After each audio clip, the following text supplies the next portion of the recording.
Hey, it's Coach Tom Ferry. This is video number 4 on the rich and the rest. So let's talk about the rich. You know what the rich do more than anybody else? They cast a wider net.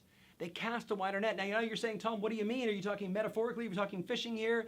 I remember watching constant negative news, CNN, and I'm watching constant negative news, and in this moment while I'm running, I remember they were interviewing some New England fishermen. And listen, I've got family from Revere, Boston, so, big shout out to all my friends in the Massachusetts area.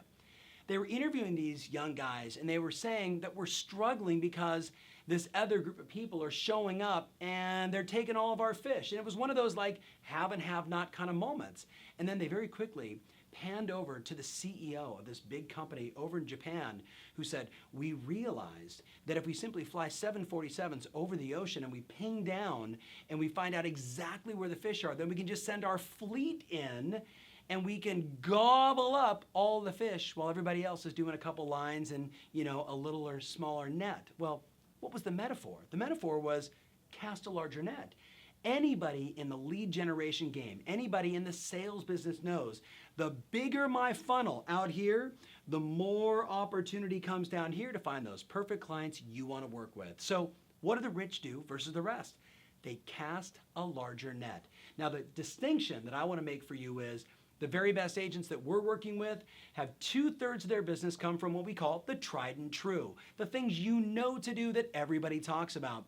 And 1/3 of their business comes from technology or pushing the envelope or trying new things and trying to be innovative and a little disruptive in the marketplace. So I thought what I would do is I'd share with you 7 different strategies, 7 different opportunities that we call tried and true, and then I've got another 8 that are more techie, pushing the envelope. So all I want you to do is write down the list and ask yourself, am I doing it or not?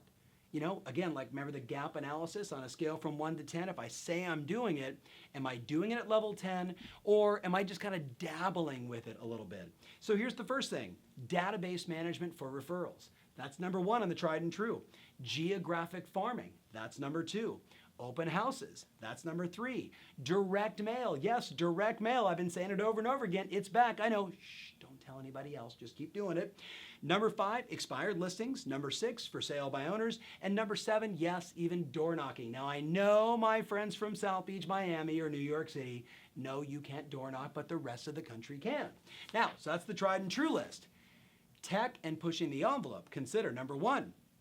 Zillow, Trulia, or Realtor.com having premium placement to get those internet leads. Number 2, solutions like Boomtown ROI. Big shout out to Greer and everybody that's a Boomtown user, Number 3, Zillow Make Me Moves. Those people have said, click that button. Here's a free and easy way to tell people what I'd be willing to sell my home for. Yeah, I think I'd be working those. Number 4, Facebook advertising. This is an opportunity that a lot of our coaching clients are saying, shh, don't tell anybody, because it's the hottest thing going right now. It's the hottest thing going. Google pay-per-click, obviously. Number 6, video marketing. Everybody's talking about mobile. Every conference, not just in real estate, everywhere around the world, everybody's talking about mobile. And it all leads back to one thing, videos, just like this. Are you doing mobile marketing? Are you doing video marketing? Number 7, email marketing. Number 8, texting marketing. I would just ask you this question. In your marketplace, in your area, are you casting a large enough net? Now, if you go back to the video series I did before where we talked about geographic farming, I gave you 11 different things you can do inside your geographic farm. The lesson here, my friends, is simply this. If you want to separate yourself from the competition, if you want to truly have your ambitious drive take over and dominate your marketplace, you've got to cast a larger net. Stop right now and ask yourself, what 3 things will I do more of, more consistently, or start doing, or maybe just improve upon to make sure that you're getting the number of listing appointments you want, the number of high quality buyer leads that you want, so ultimately you make the money that you desire. You see, I'm going to make a bold statement. I think you should be in the top 1%.